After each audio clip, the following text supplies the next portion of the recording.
Hello. Happy Tuesday. So we have two very special guests with us again today. As you know, the Biden-Harris administration. I'm just going to let you all settle in here. Okay. All right. Great. Okay. So as you all know today, the Biden-Harris administration announced key findings from the reviews directed by the president's executive order on America's supply chains. The executive order, signed February 24th, directed a whole-of-government approach to assessing vulnerabilities in and strengthening the resilience of critical supply chains. So here to discuss the immediate actions we will be taking to promote economic security, national security, and create good-paying union jobs by strengthening American supply chains are repeat guests, back for the second time. They had so much fun the first time. Deputy Director of the National Economic Council, Samira Fazeli, and Senior Director of International Economics and Competitiveness at the NSC, Peter Harrell. Okay, thanks, Samira. You're kicking us off. Thank you. Hi, everyone. Good afternoon. And thank you, Jen. It is good to be back here at the end of this whole of government review that we just undertook of America's supply chains following President Biden's direction back in February. We said from the beginning that our approach to supply chain policy needs to be an integral part of the president's overarching economic strategy to grow the economy from the bottom up and the middle out. We also said that we were not going to simply be writing reports in this 100 days and that we're going to sit on a shelf. We were going to be taking action to address specific supply chain vulnerabilities. I think today's reports make both those things crystal clear. To achieve supply chain resiliency, we need to build back better by leveraging America's greatest strengths. First and foremost, American workers. Decades of focusing on labor as a cost to be managed and not an asset to be invested in have weakened our domestic supply chains, undermined wages and union density for workers, and also contributed to companies' challenges finding skilled talent. We must focus on creating pathways for all Americans to access well-paid jobs with a free and fair choice to join a union and bargain collectively. Second, our diversity. We need to unlock the full potential of the American people, including making economic opportunities available across our country and for women and for people of color. Third, our small businesses. To build a diverse and healthy ecosystem of suppliers, we must rebuild our small and medium-sized business manufacturing base that has borne the brunt of the hollowing out of U.S. manufacturing. Fourth, our alliances. We need to diversify our international suppliers and reduce geographic concentration risk. For too long, the U.S. has taken certain features of global markets, especially the fear that companies and capital are going to flee to wherever wages, taxes, and regulation are the lowest, as inevitable. The pandemic laid bare the challenges of this approach, and we need to change it. We are committed to working with partners and allies to decrease the vulnerabilities in our collective supply chains. And finally, fifth, our imagination. Our approach to supply chain resilience needs to look forward to emerging threats, from cybersecurity to climate issues, and so we are future-proofing and building back better.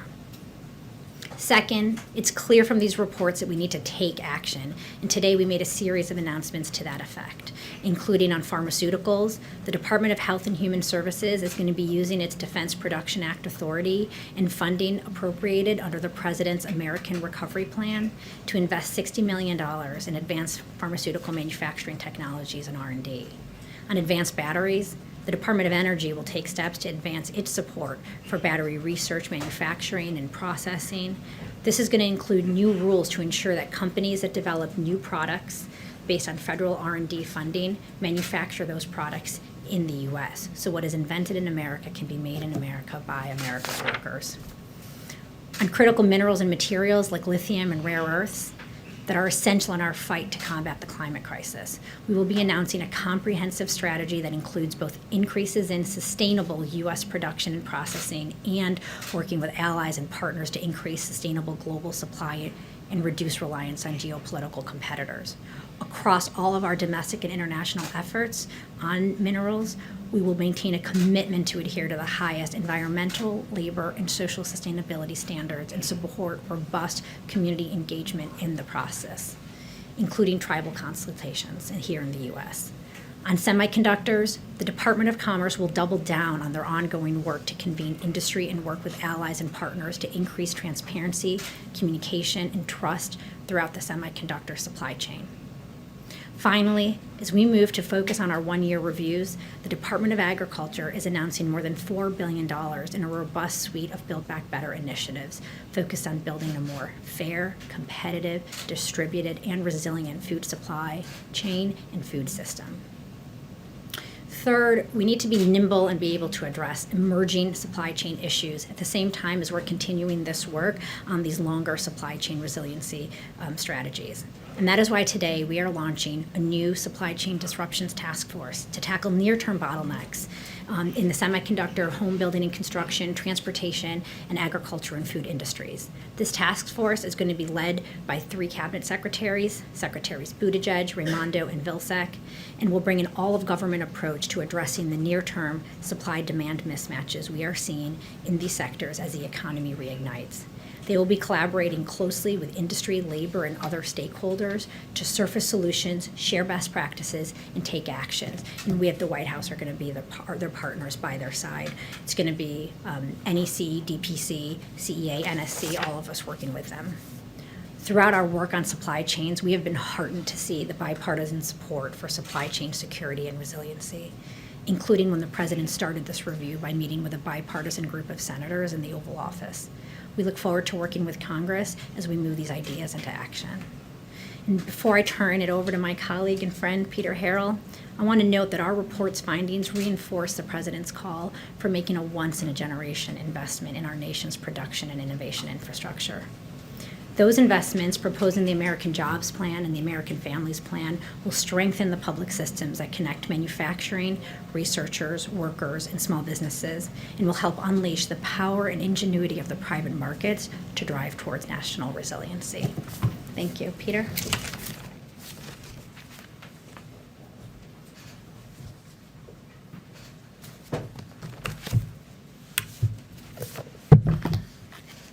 Good afternoon. Thanks, Samira, and it's a pleasure for me to be here this afternoon. This is a signature initiative for President Biden. He has focused on supply chain resilience since his campaign, when he promised almost a year ago that if elected, he would direct his administration to expand investments in U.S. manufacturing and to take other steps to strengthen the resilience of U.S. supply chains. Earlier today, pursuant to Executive Order 14017 that President Biden signed in February, we released publicly 250 pages of reports assessing supply chain vulnerabilities and making recommendations, including immediate actions to address them.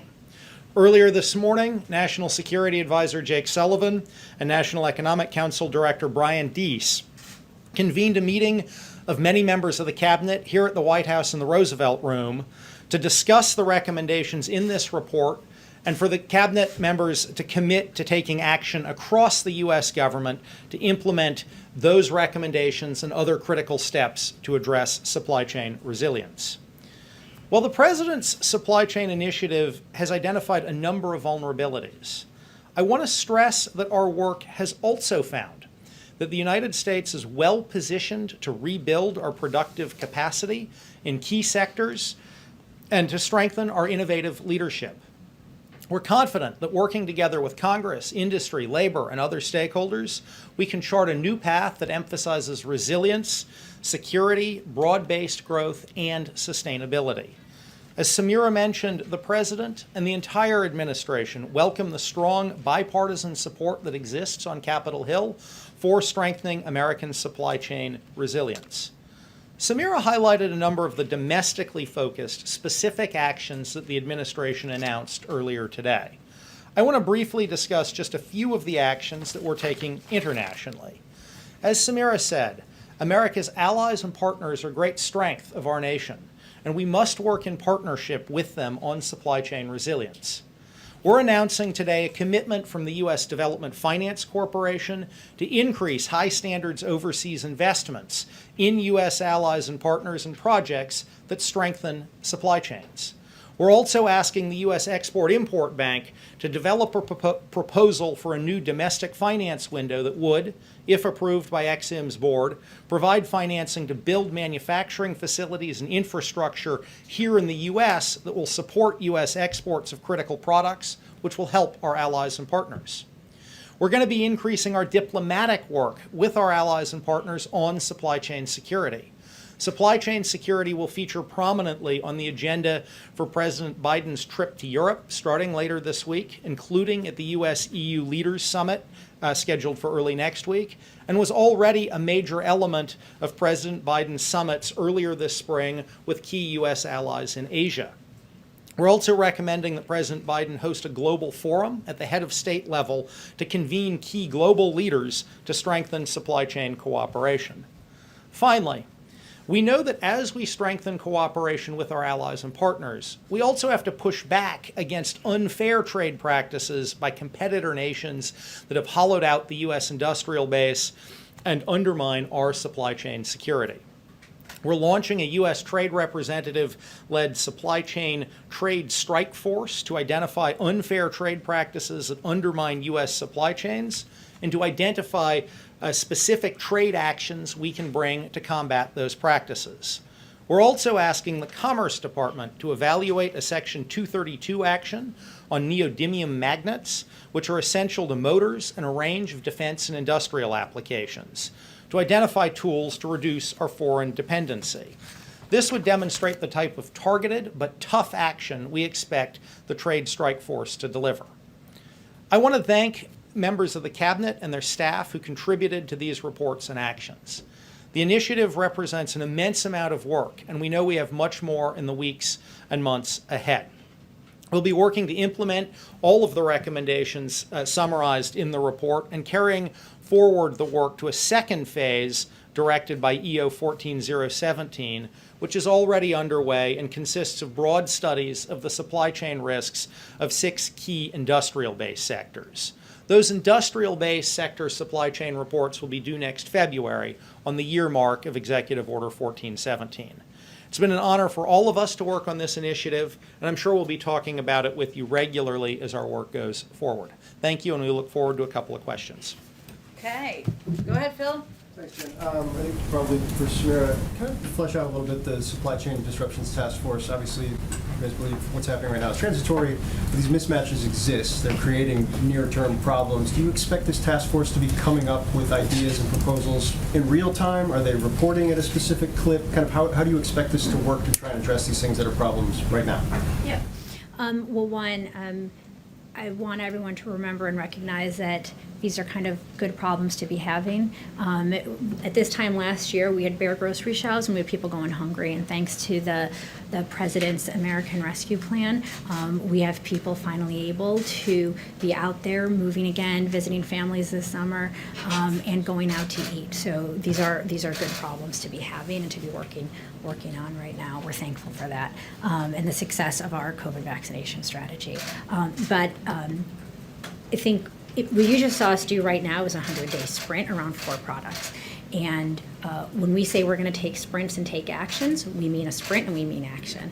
And so here, our cabinet secretaries who are in the lead, you'll see in the days and weeks ahead, they are going to be bringing together all stakeholders to really diagnose the problems, understand what's going on out there in these markets, and see what actions can be taken to close those vulnerabilities. We recognize that in some instances, those actions are going to be actions that the private sector, other stakeholder groups, they need to be the ones taking action. The answer is not always government taking the action here, but we have learned in our work with the semiconductor kind of producers and users that when you bring people together, you help them increase trust, increase transparency, and stimulate a lot of learning that sparks action. April? This is for Samira and Peter. Samira, you used the word weekend. And as we're talking about supplies, I'm looking at the link with inflation. What should the American consumer be looking for now as we've come up with this report and the weaknesses that you've talked about as it relates to inflation? And then Peter, for you used words vulnerability.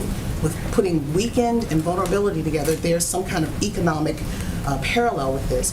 Where are we economically in this nation? What is our status? We are staving off or have been trying to stay off depression. Where are we economically? Are we still in recession, a deep recession? Where are we? If you can answer both of those questions. Look, I think where we are economically is the U.S. is clearly the engine of global growth right now. Our economy has reignited, and the rest of the world is being buoyed by our successes here. So the economy is fundamentally in a position of strength, but this president has consistently said that what we need to do is take this moment to build back better. So when we talk about weaknesses and vulnerabilities in this report, we've identified structural long-term problems that have built up over time in our economy, and that is why this president has been out there calling for Congress to take action on his American Jobs Plan and American Families Plan, because what we need now is a transformational investment to make sure we can actually grow from the bottom up and the middle out.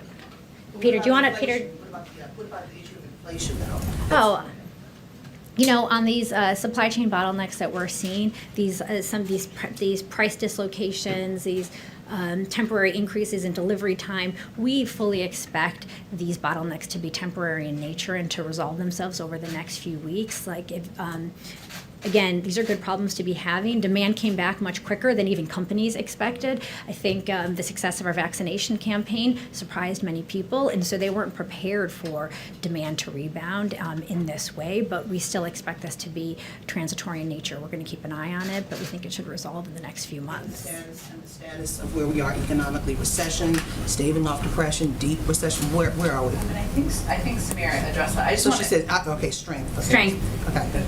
Josh. A little bit more about the semiconductor portion of this. I mean, and I'll point you to on Friday the OECD report. We're like the one advanced economy that I think our growth projections are above where we were at the pandemic. Was it 6.9? So. Good, Josh. On semiconductors, how do you plan to balance funding or support for foreign manufacturers, allies, partners, and domestic manufacturers? Is there going to be a preference given to domestic, or is there a risk that this could, support foreign manufacturers in a way that actually undercuts the domestic industry? How, if at all, do you plan on balancing that? So I think we are taking an all-of-the-above strategy to semiconductor manufacturing and expanding semiconductor manufacturing, both here in the United States and abroad. As you know, the President has called for Congress to appropriate at least $50 billion to strengthen semiconductor manufacturing here in the United States, including both leading-edge semiconductors and also some of the more mature semiconductors where we're seeing current shortages for automotive manufacturing and industrial applications. Generally speaking, consistent with the proposal in Congress, we would expect to encourage both foreign and American companies to invest here in the United States. And I think we're already seeing some announcements of that, where we've seen announcements from Intel, from Samsung, from Global Foundries, from a whole range of both foreign and American companies to expand capacity here. But it isn't just from an overall strategy. That money is going to be about attracting capacity here in the United States. But from our overall strategy, it's not only about expanding capacity here in the United States, it's also about working with allies and partners. Yesterday, for example, Bosch, the major European automotive supplier, opened a new automotive semiconductor factory in Germany. That's going to help alleviate some of the global shortages we're seeing. So while that money is going to lead to greater production here in the United States, and we are expecting to see a major increase in production over the next couple of years, this is also an area where we see opportunities to work with allies and partners. You would treat an investment in the U.S. in a semiconductor plant equally, whether the investor was a foreign company or an American one? So we expect that the incentives will be available on a competitive basis to both foreign and American companies. I'm not here to get into the specifics of exactly how the program will be implemented if Congress, in fact, passes it. Finally, can you talk a bit about the trade strike force? What are they tasked with doing or able to do that USTR doesn't do already? So I think the Trade Strike Force is a vehicle to leverage a number of our existing trade tools, but to really focus them on supply chain vulnerabilities. We have, as we looked across the 4 products that we are releasing reports on today, we saw example after example where an unfair foreign competitor action had led to the hollowing out of a supply chain for a key U.S. product. And these are all often very specific things those foreign governments are doing. So what this is going to do is harness and focus the government agencies involved in trade enforcement on how do we use our trade tools to strengthen, to combat unfair trade practices that impact supply chains and to strengthen U.S. supply chains. And I think the neodymium magnet 232 we're asking Commerce to evaluate is an example of that. Through our reports, we identified a very specific product where there's a very specific supply chain vulnerability, and we're getting the task force to look at that. Brian.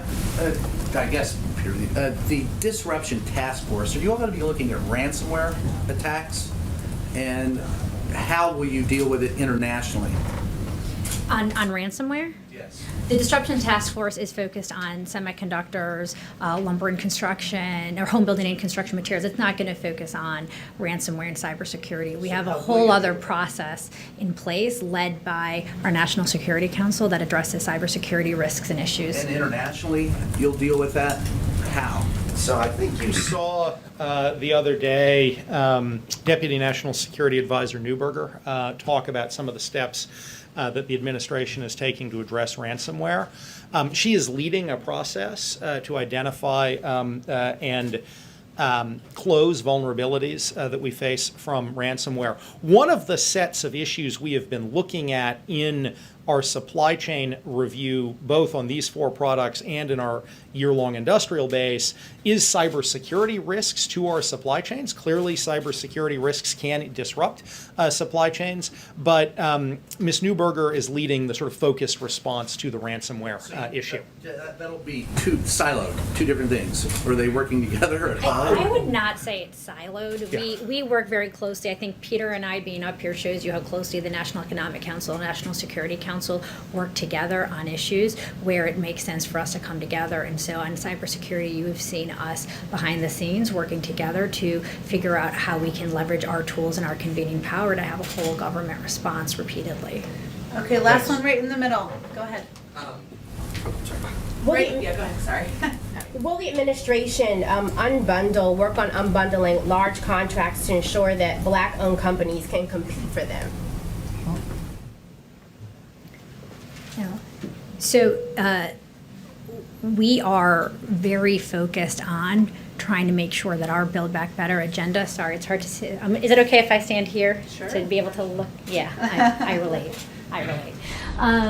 No, we are really focused on making sure that as we talk about diversifying supplier bases here in these reports, that we are not just talking about small businesses, but we're talking about disadvantaged businesses as well and minority-owned businesses. And so you've seen in our American Jobs Plan that we put proposals in there related to small business and strengthening small business. And we know that an important piece of that is leveraging federal procurement and the power of federal procurement to support those businesses. So, Christian's been very eager in the back. Go ahead, Christian, last actual one. You talked about the Export-Import Bank and some of the financing that's going to be done to shore up industrial manufacturing here in the United States. Under the previous administration, though, China was one of the top destinations of U.S. export-import financing. An overwhelming majority of that money actually went to state-owned enterprises. Is the administration looking at anything in terms of financing that goes to some of these industries overseas? Shouldn't the priority be making certain that money stays here?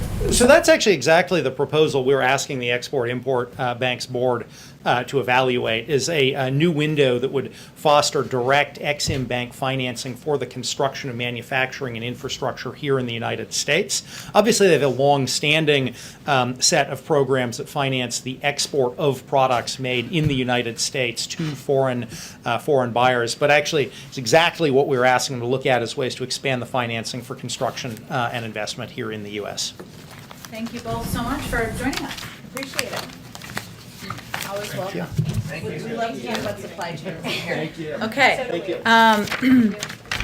Just 2 more items for all of you at the top. Yesterday in Guatemala City, following a bilateral meeting with the Guatemalan president, the vice president announced a new effort to partner with Guatemala around security, economic development, and anti-corruption. Today in Mexico, the vice president will hold a bilateral meeting with President Obrador. They'll discuss our economic relationship, security cooperation, and stemming migration. The vice president and President Obrador will witness the signing of a memorandum of understanding between the United States and and Mexico to establish a strategic partnership to cooperate on development programs in the region. And the Vice President will also meet with labor leaders, women entrepreneurs, and U.S. Embassy staff before she returns to the United States. One last item for all of you. We have more good news on the global fight against COVID-19. Today, the MasterCard Foundation and MasterCard pledged to make a $1.3 billion contribution to help make critical progress in providing vaccines to people across Africa in partnership with the Africa Centers for Disease Control and Prevention. This is a significant commitment to acquire COVID-19 vaccines for at least 50 million people and to build long-term manufacturing and equitable distribution capacity, which will further enable efforts to provide vaccines and strengthen the continent's ability to prepare for future pandemics. This is a welcome addition to our announcement last week that approximately 5 million of our first tranche of COVID-19 vaccines will be shared with African countries in coordination with the African Union. Which vaccines? They're providing funding, a contribution of funding to ensure that these vaccines are provided to Africa. I don't have the Whichever vaccines they take. it's again funding to the Africa CDC version of the CDC, so it will be distributed through there. With that, Darlene, why don't you kick us off? Thank you. Have the President and Senator Capito had their conversation yet? And what can you tell us about it if they have? They have not had a conversation yet, but they will have a conversation this afternoon. And the President looks forward to continuing the discussion with the Senator. He appreciates her good faith engagement over the last few weeks.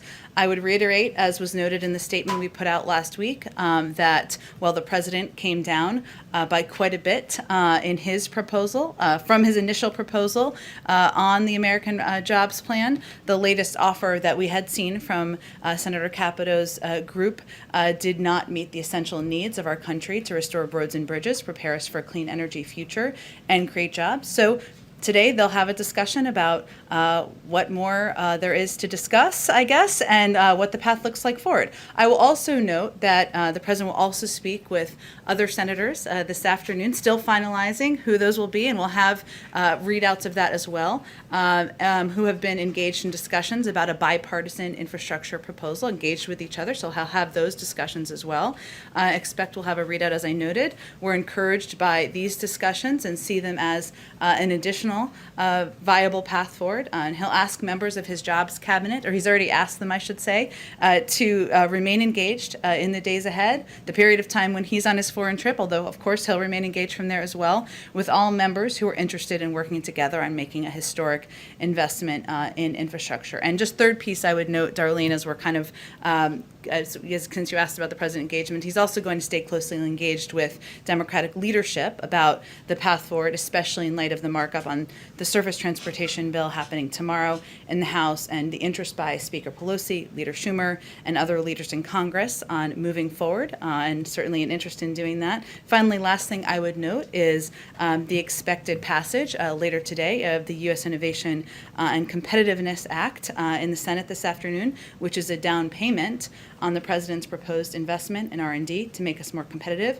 as well as the important work that Senator Wyden has undertaken on clean energy tax credits, a priority the President shares. So I would just note, as I've stated many times before in here, there are a number of paths for moving the President's bold ideas forward. We're moving on all of them full speed ahead. One more question. Sure. Since the President is the head of the Democratic Party, would he support legislation that is now on the governor's desk in Nevada that would move Nevada to first place in the presidential primary process, up from third place? I certainly understand the interests, but I'm not going to weigh in on the order of presidential primary contests from here. Go ahead, Mary. On the infrastructure talk, Senator Capito has said she's not going to be coming to this conversation armed with a new offer. As you note, the President has rejected the Republicans' latest counteroffer. It doesn't seem that he's willing to come down any further. So are we at an impasse here? We certainly don't see it that way. He's looking forward to discussing the path forward with Senator Capito. He sees her as an important and viable partner as we look to how we're going to get his bold ideas signed into law. And again, I'd note that there's also Democrats and Republicans, as you have seen and many of you have reported on, who are discussing how they can work together on what a path forward would look like, where there might be more investment in clean energy jobs and might be a higher number than what we've seen by the proposals to date. date. So again, there are a lot of paths forward, and he looks forward to discussing what they look like with Senator Capito and others this afternoon. Is the president, though, willing to offer any other concessions in these negotiations, or is it safe to say that you view the ball as being in the Republicans' court here? Look, I think this is, as any negotiation is, it's about both sides looking to see how much they can come to the other side and how much you have to give. The president has come down by about $1 trillion. That's quite a bit. Obviously, we'd like to see more, but there are a number of opportunities and paths to have these discussions moving forward. I wonder just broadly, if you could explain a little bit more how the president has been preparing for this big trip tomorrow. How much time has he been spending in briefings? Just sort of how has he been getting ready for this upcoming? Well, first I will say that he's been getting ready for 50 years. He has been on the world stage. He's known a number of these leaders for decades, including President Putin and including a number of the leaders he'll see at NATO and he'll see at the G7. Now, this is an important opportunity for him to see them in person, and there's nothing like face-to-face engagement in diplomacy. And for him, somebody who, as you've seen, the fact that he's welcomed in Democrats and Republicans to the Oval Office, that's just an indication of how much he feels that format is effective. So he's been engaging with his team, talking about what bilateral conversations he'll be having, where there are opportunities, where there are moments to voice the United States concern where necessary. But again, he's got quite a several decades of experience to build on here. So he'll be relying on that during his trip. Go ahead, Phil. Secretary Granholm on Sunday said that it was frustrating that a pathway for a bipartisan deal hadn't come to fruition yet. Does the president share that frustration at this point?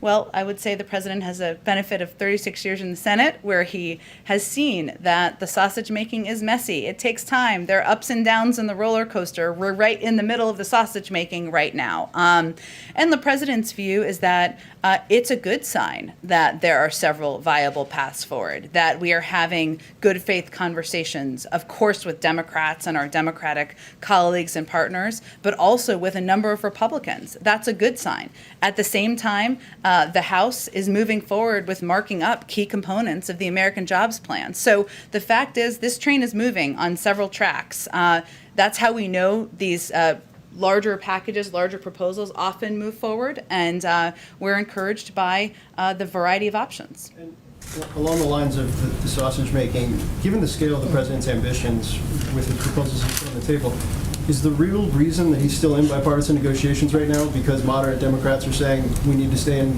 bipartisan negotiations right now, or does he think something can come of it? The president wouldn't be spending his time engaging in hours of discussions with Republicans if he didn't think something could come from it. Now, we can't predict what the final outcome is, and we're keeping his only lines in the sand, as you know, Phil, are inaction and raising taxes on Americans making less than $400,000 a year. We know there are a lot of Democrats who are eager to move forward, as are we, but we think there are a lot of paths forward where it's worth continuing to pursue bipartisan discussion. Go ahead. Thank you. About the vice president's trip, why is it then that when the vice president is asked if she has plans to visit the border, she says we've been to the border, even though she has not as vice president? Well, as the vice president, she does speak for the actions of the people in the administration. She certainly helps oversee. I expect that sometimes she may go to the border, Peter, but as you know, what her focus has been, what the assignment is specifically, is to work with leaders in the Northern Triangle. She's on a trip doing exactly that, exactly what the president asked her to do. And as we understand it, though, her main focus is to try to address the root causes of migration. Did somebody decide here that it would not be helpful for her to go to the border and talk to people who just migrated here? Well, again, I think that at some point she may go to the border. We'll see. But she's in the Northern Triangle now to have discussions with leaders, with community leaders, with civil society leaders, with the embassy about how we can work together. And obviously she's made a couple of announcements already, probably more to come before she comes back to the United States. And she described, though, you said she might go to the border. She described a trip to the border yesterday as a grand gesture. Why? Look, Peter, again, I think her focus of this trip is on meeting with leaders, having a discussion about how to address corruption, how to address the root causes, how to work together to address humanitarian challenges in these countries. That's exactly what she's doing on the ground, and I'm sure she'll report back to the president when she returns. Go ahead. I'm going to follow up with the border in a second, but let me ask you, if I can, on infrastructure. You laid out some of the conversations that Yeah. the president is having, including sort of his message to some of the Democrats on Capitol Hill right now, to sort of get a little bit detail there. Would the president support, does he want Democrats to more actively pursue the process of reconciliation as an option?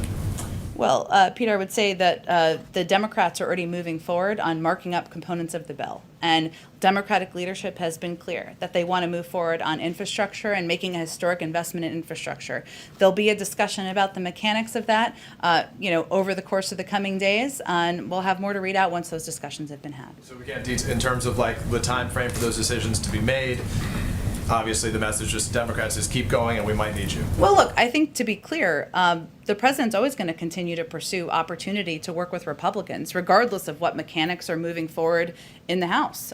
He's going to keep pursuing those opportunities, and we fully expect that there will be several pathways that are moving on different channels as we look to how we're going to get this American Jobs Plan passed. As it relates to the border right now, we heard from the Vice President yesterday where her message was very simple and blunt. She said to those migrants who would be considering coming, she said, do not come. Obviously, there's some progressive Democrats, among other critics, who've been frustrated by that. Alexandria Ocasio-Cortez, perhaps most prominently, saying it was disappointing to see. She said, among other things, that seeking asylum at any U.S. border is a 100% legal method of arrival. What does the White House say to those progressive Democrats, among others, who are frustrated by the message the White House is delivering? Well, first, of course it is. And one of our focuses and the priorities of the president and the vice president is to improve asylum processing at the border, to work with a range of Democrats and hopefully Republicans, because in history it's been a bipartisan effort to get immigration reform passed, to ensure there's a more viable pathway to citizenship and a better processing at the border. What the vice president was simply conveying is that there's more work to be done, that we don't have these systems in place yet. It's still a dangerous journey, as we've said many times from here and from many forums before, and we need more time to get the work done to ensure that asylum processing is where it should be. And last question about the Senate report, bipartisan Senate report, as it relates to what happened on January 6th. Obviously, it addressed the security planning, the response failures. We know that that's held up on Capitol Hill right now. Your reaction to that, and what, if anything, more the White House can do as it relates to those security failures in terms of planning and the like? Well, first let me just reiterate that, of course, the events of January 6th were an assault on our democracy and the rule of law, and the president has been outspoken in calling for a full and independent investigation to what transpired. As it relates to the report, our team is currently reviewing the report and its findings to inform our ongoing efforts to ensure something like that could never happen again, and what role, of course, the federal government can play. There are many roles, as you know, that the report seems to surface on what officials on Capitol Hill could do, and we want to assess how we can be a good partner in this effort moving forward. I would also note that on his first full day in office, he asked his team to launch a review on how we can improve the federal government's response to the threat of domestic terrorism, something he also touched on when he was in Tulsa last week, and we'll be releasing that broader strategy soon as well. Go ahead, Sabrina. Thank you, Jen. The FDA has still not cleared the 60 million AstraZeneca doses that are part of the president's commitment to share 80 million doses overseas by the end of June. Is there any concern that the administration will not get that approval from the FDA in time? And if that were the case, will the U.S. then make up for those 60 million doses with other available vaccines in order to meet the president's deadline of the end of June? Right. Well, we, as you know, can't predict or expedite the timeline here. It's the FDA who will make that decision about when those doses will be approved, if and when they will be approved. We do remain committed to ensuring that we meet our commitment of 80 million doses, getting those out to the global community by the end of June, which is, again, 5 times more than any other country and 13% of our own supply. It's only June 8th, so we have quite a bit of time, but we remain committed to that. And obviously, if the FDA approves AstraZeneca doses, then that will be a component of that supply. And just as a fuller question on behalf of our colleagues at the Canadian Press as well as Global News, on the timeline for reopening the U.S.-Canada border, Canada has said it will look to take a phased approach. Does the White House see an announcement happening in concert, or is the U.S. prepared to ease those restrictions on its own? Well, again, we would make a decision about the Canada border based on the guidance of our health and medical experts. And I'm sure that when that decision is made, we would communicate through diplomatic channels, but I don't have anything to predict about the timeline. Go ahead, Mara. Thank you. You've mentioned how long the president has spent in the Senate. He's talked himself about how timing and sequencing things are really key to presidential leadership. Does he have an objection to starting with H.R. 4 instead of H.R. 1? In other words, why not do the John Lewis Act first? I think he is quite open to what Democratic leadership feels is the viable path forward, and will work closely with them in coordination. There's a difference of opinion on that, on what would be the best one to go for. We're not going to be the arbiters of that, but we will discuss with them. We will discuss with them as we look ahead what the right path forward is. Okay, and my second question, just on infrastructure, in terms of the people he's speaking to this afternoon, will one of them be Mitt Romney? We will give readouts of who he's spoken with once we've completed those calls, but I don't have anything to preview for you at this moment. To Mitt Romney. Has he ever spoken to him in his life? It's a good question. He's spoken with a number of Republicans. As you know, we don't read them all out. I don't have anything to read out for you, but he has, obviously, in a different circumstances, had conversations. In terms of these different paths and different groups, this group that he's going to talk to this afternoon, is this the first time that he's starting to kind of reach out to them? He's been really focusing on Capito up until now. That's right. We've been engaged with a range of Democrats and Republicans, including members who have been in conversation through this group at a staff level. He's obviously had discussions with a number of them about how he moves his ideas forward. So I wouldn't make it as firm as a first time, but certainly discussing this as a viable path forward at his level at this point in the process, would be an indication of how we see this as a viable path. Go ahead, Trevor. Yeah, just to follow up on the question on voting rights, you said yesterday that we will stay lockstep with the Democratic leadership on that path forward. And what Pelosi said in her letter today is that the H.R. 4 is not going to be ready until the fall. So are you, and to focus effort on the Senate passing H.R. 1. So are you okay with that kind of time frame, even if that means that basically this issue languishes until the fall? Well, first, we don't see it as languishing. Obviously, the president has asked the vice president to lead this effort, and I'll give you a bit of an update that in addition to, of course, engaging with federal efforts on the federal level to move legislation forward, she's also going to use the power of the White House to convene key stakeholders, and she'll be hosting several events next week when she returns from her trips, just to give you an indication of how quickly and how focused we will be on these efforts. And she'll fight for our key bills and also to register voters under the president's historic executive order, as well as advocate for democratic principles. So I will say we're going to work, of course, with Democratic leadership on both, even with their disagreements about what the order of events should be here. But we're not going to wait for that. We're going to use the White House as a convener. We're going to use the bully pulpit. Obviously, when the president was in Tulsa just last week, he talked about voting rights very passionately and forcefully. I'll also note that we're also continuing to work to implement the executive order that the president signed into law early on in his administration. And that executive order uses every authority available to make voting easier, more accessible, and more fair. It directs agencies to expand access to voter registration and election information, assists states under the National Voter Registration Act, improves and modernizes vote.gov, increases federal employees' access to voting, analyzes barriers to voting for people with disabilities, increases voting access for active duty military and other voters overseas. So I would just note that we are not relying on just one option here. Of course, federal legislation is something he will continue to press for, but we'll use the bully pulpit, we'll use our convening power, we'll continue to press through on implementing this executive action as well. Separate issue, there was a report this morning about basically IRS records showing that very wealthy Americans have evaded paying income tax almost altogether in certain circumstances. One, do you have any reaction just to that as a factual matter? And two, are you concerned about that just from a leak standpoint?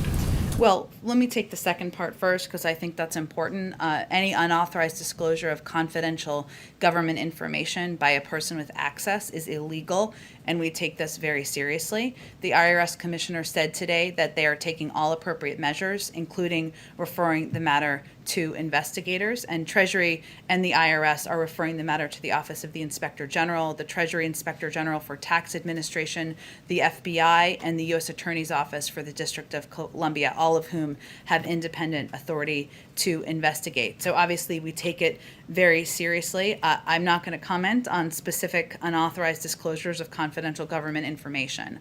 I can tell you that broadly speaking, we know that there is more to be done to ensure that corporations, individuals who are at the highest income are paying more of their fair share. Hence, it's in the president's proposals, his budget, and part of how he's proposing to pay for his ideas. April, go ahead. And Michelle, I'm sorry, I'll come back to you. Go ahead.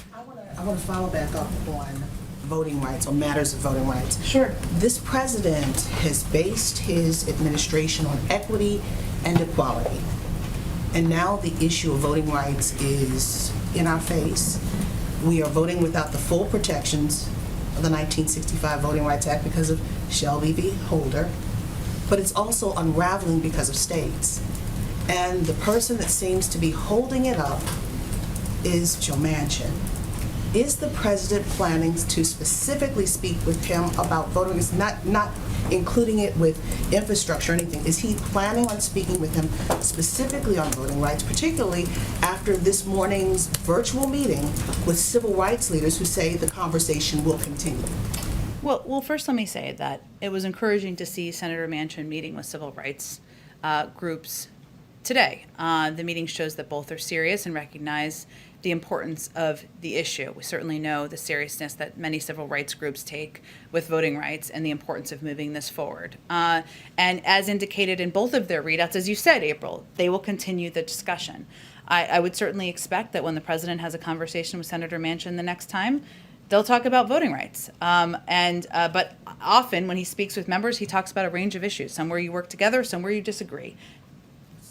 Understanding the history of how presidents decide to lean in. He's got Vice President Harris putting this in her portfolio. But when will the president begin to lean in? Is there a moment where he has to himself lean in on this? Because if it doesn't happen before the next elections, it looks like it could be a done deal.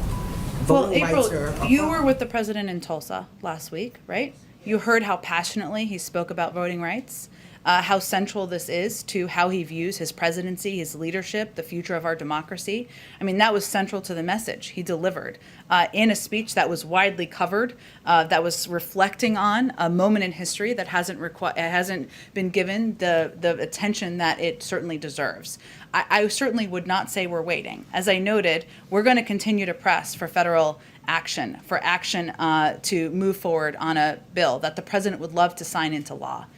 We certainly know we can't do that with a magic wand. That's not how democracy works, for good reason. But the president also signed this executive action early on, a very expansive and powerful executive action, because he did not want to delay a moment in ensuring that we were taking more steps to assist states, to improve and modernize Vote.gov, to increase federal employees' access to voting, to analyze barriers to voting for a range of people. And that was an action he took early on. We're continuing to implement now. And I'll also note that the vice president, asking his vice president, his partner, to play a role in leading this, something that she also asked for, just to be clear, asked to do, it sends a message about what a priority this is to the president. They have regular lunches. They engage. She's the first in the room and the last in the room. And she's going to not hesitate either, not delay either, I should say. When she comes back from her trip, she'll be convening people, and she will be elevating these issues as well from her platform. Go ahead, Risha. Thank you, Jen. The Family Reunification Task Force has reported that of the about 3,900 children who were separated from their families, it does not have a confirmed record of reunification for 2,127 children. Can you explain what that means, that they don't have a record of reunification? Does the administration know where these children are? Well, first, as you know, Weijia, from covering this, and I know a number of others have, one of the challenges that we walked into is the lack of data. And that we knew that would take some time to ensure that we were handling the data and handling the reunification process as carefully as possible. I would note that through the support of NGOs, 1,779 children were reunified with their parents in the United States under past court orders. Over the last 30 days, through the task force and NGO coordination, 7 additional children were reunited with their parents, bringing the total number of reunified children to 1,786. In terms of where we go from here, I mean, I would certainly point you to the task force for what their terminology means. We know there's a challenge with data, a challenge with matching that to what we have access to. But beyond that, I would certainly point you to the Department of Homeland Security. So you don't know if the administration is aware of where these children are? That's not what I said. What I said was the Department of Homeland Security oversees the task force, and I would certainly point you to them to give you more of a clear definition of exactly what they mean by mismatched data, so you have all the information you're looking for. Thank you. And Go one more ahead. on the Justice Department. President Biden has accused his predecessor of using it as his own personal law firm. Is he disappointed that the DOJ is siding with Trump in his claim that he can't be sued for defamation for remarks that he made about an alleged rape case? Well, first, let me say that the president strongly believes in the independence of the Department of Justice. We were not consulted, the White House was not consulted, I should say more specifically, by the Department of Justice on the decision to file this brief or its contents. So does he believe that that independence still exists, even though the DOJ is defending the former president? I'm not sure what you mean by your question. Does he believe that the DOJ defending the former president in this case still maintains that independence between the executive branch and the I think what I was DOJ? referring to is allowing for the Department of Justice to make decisions and announcements about ongoing, court filings and legal action. So independence as it relates to how this president views and approaches the Department of Justice. Does it upset him? I think the president has been pretty clear, as we just started her comment conveying about his view his view about his predecessor's comments, about his predecessor's language, and about his predecessor's approach and his engagement in that regard. What can he do about it? I don't think I have anything more to speak to you on, Brian, on active litigation. Go ahead, Josh. Can I ask, there was a series of web outages this morning Yeah. that linked to a company called Fastly. Is there any indication that it's anything other than just a failure with that company in specific? Is it a potential national security issue? Have you looked into whether there's a potential external group behind it? Yeah, Fastly, I know, put out a statement about it. I don't have anything more from the federal government on the outage. Pivoting to the G7, the president has talked about the need to push the G7 to boost vaccine availability overall. Can you speak to what he's considering? Prime Minister Johnson, for instance, has talked about the need to vaccinate the world in its entirety by the end of 2022. Other European leaders are not going quite so far. Does the president have a view on what specific target the G7 should take? Well, I expect we'll have more in the coming days, Josh, so stay tuned. Jake did say he expected that you all hear more at the G7. I don't want to get ahead of that too much, but what I would say is that the United States we're headed into the G7 in a position of strength with 64% of our adult population vaccinated, in a position to donate more doses to the world than any other country around the world. But we certainly know this needs to be a global effort, and it will be a discussion at the G7, and we'll have more to say in the coming days. Go ahead. Just one more on infrastructure. Given what the Senator Capito said today to reporters, kind of throwing cold water on progress between her and the president on talks, would you say the administration has become more willing to pursue reconciliation to pass infrastructure package than maybe a week ago or 2 weeks ago? Well, I would say that there's always been a range of paths to get the president's bold ideas passed into law. He's having a conversation with Senator Capito this afternoon, as well as individual conversations with other members who have been working in a bipartisan manner to see what the path forward looks like. And he's also closely in touch with Democratic leadership. So I'm not here to rule out options, but I'm not here to rule in new options either. We'll have more to say after he has these calls later this afternoon. One more. The White House said over the weekend it was unaware of the DOJ gag order on the New York Times. Can you assure us that there are no other gag orders on other news organizations related to some of these investigations? Well, the Department of Justice has made clear that was their third and final notification that they were offering, and that's the information they also shared with us, but they've shared it publicly. And so there would, to your understanding, there's no other gag orders?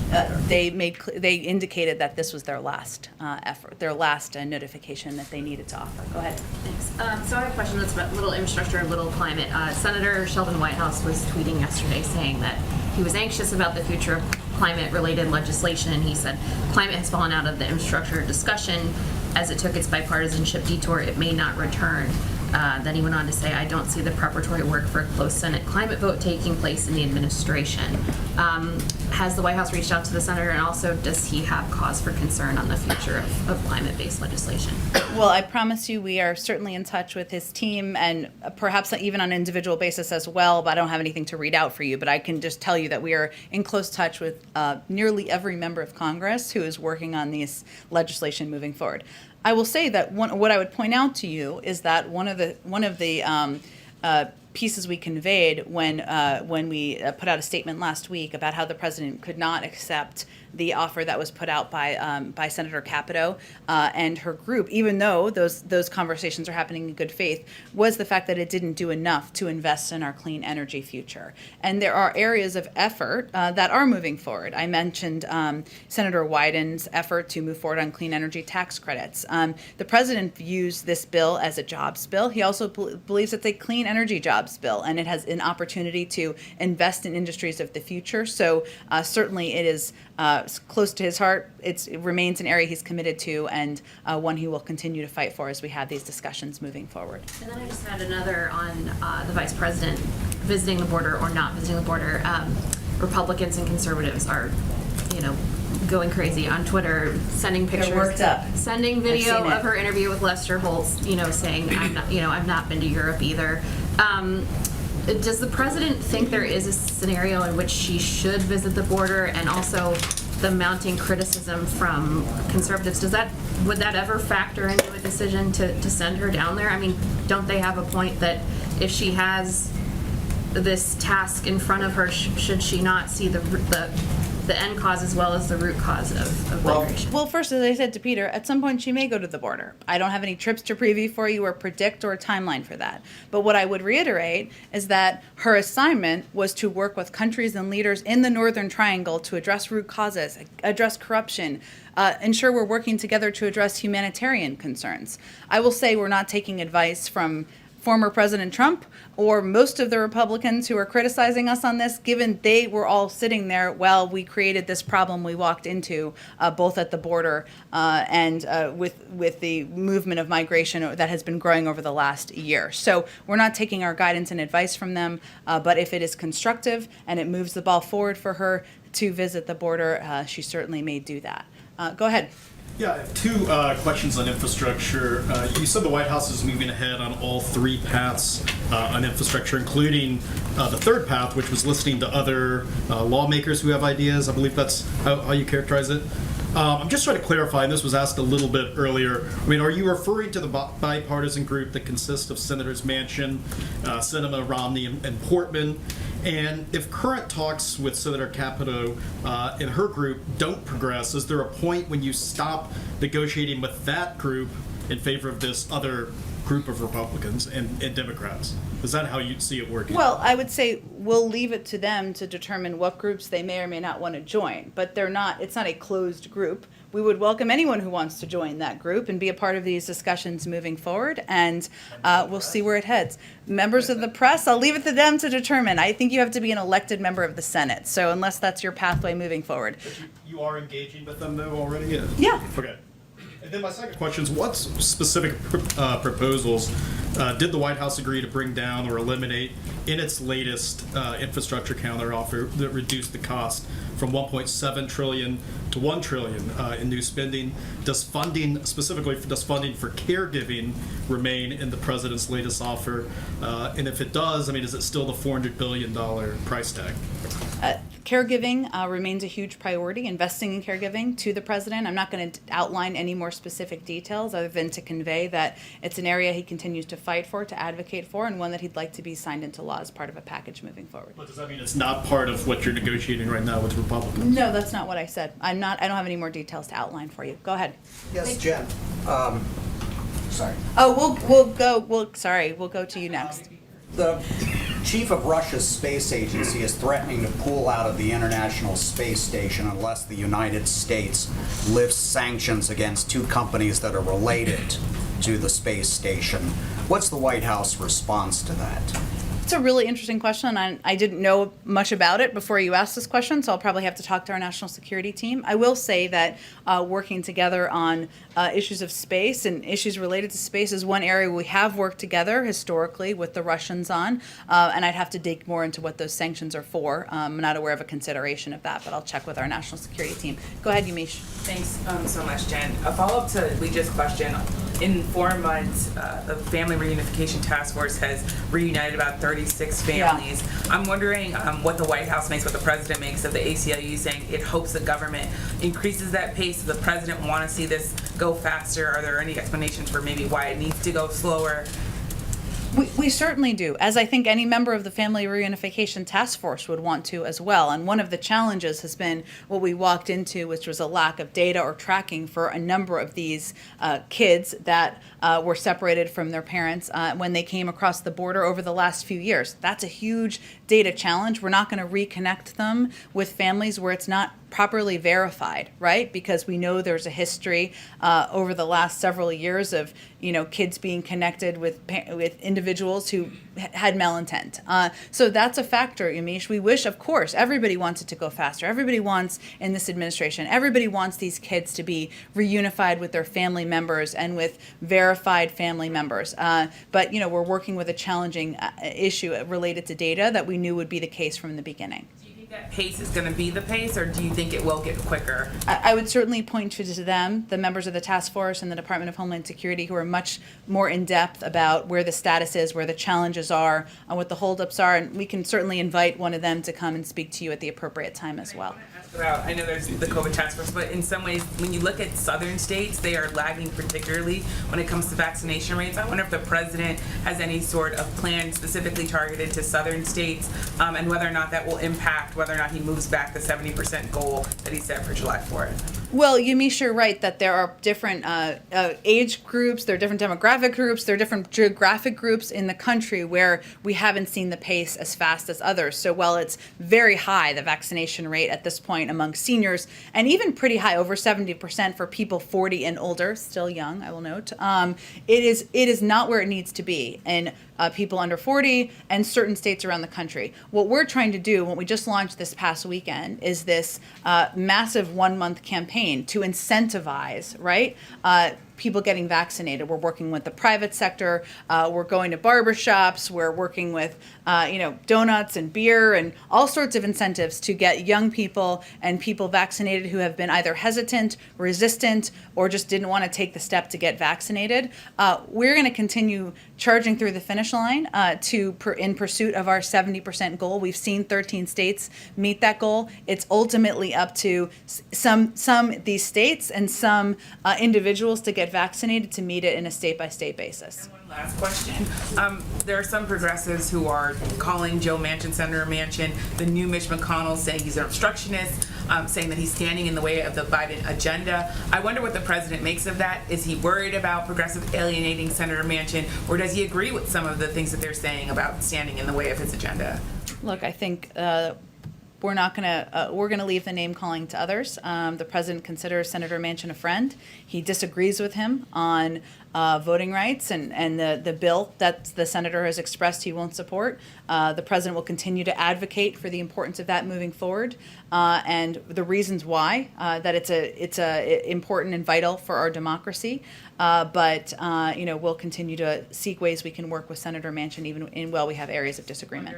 Do you think the name calling, is it alienating the senator? Is it worrisome that you're hearing Democrats say that about Senator Manchin, calling him the new Mitch McConnell? Is that problematic? I can't speak to Senator Manchin's personal the personal impact on Senator Manchin. He's obviously proud of his independent streak. He's spoken to that, including in an op-ed piece this weekend. We also understand the passion that many feel for voting rights, for the importance of making voting easier, more accessible. We share that passion, so we understand that manifests itself in lots of ways. But I'd point you to Senator Manchin if he has feelings hurt. I suspect he has a stronger backbone than that. But thank you everyone so much. Look forward to,